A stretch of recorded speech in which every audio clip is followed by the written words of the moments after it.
L'affiche est encore sur les murs, mais le meeting avec Danny Cohn-Bendit n'aura pas lieu. Les Verts ont préféré l'annuler pour ne pas risquer de revoir une scène comme celle-ci.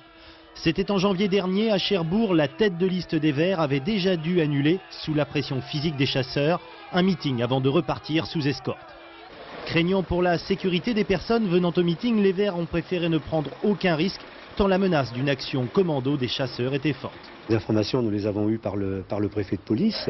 Les chiffres de 2 à 3 000 chasseurs ont été avancés. D'ailleurs, on peut se poser la question comment 3 000 chasseurs peuvent s'organiser.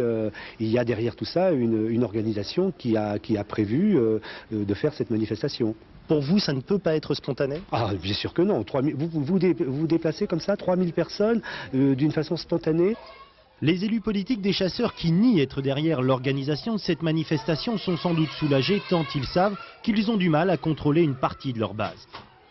Je suis satisfait qu'un meeting ne se tienne pas lorsqu'il peut menacer la sécurité publique. C'est le meeting qui menaçait la sécurité publique? C'était la provocation qui risquait d'être faite lors de ce meeting qui n'aurait pas été comprise par les chasseurs.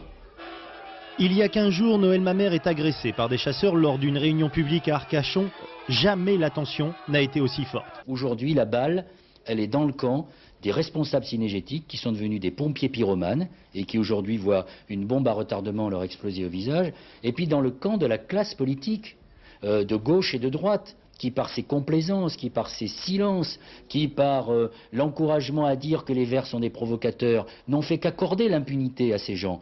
L'échéance électorale des européennes n'est pas pour dépassionner le débat. Il faudra bien pourtant un jour organiser avec les uns et les autres la chasse en France.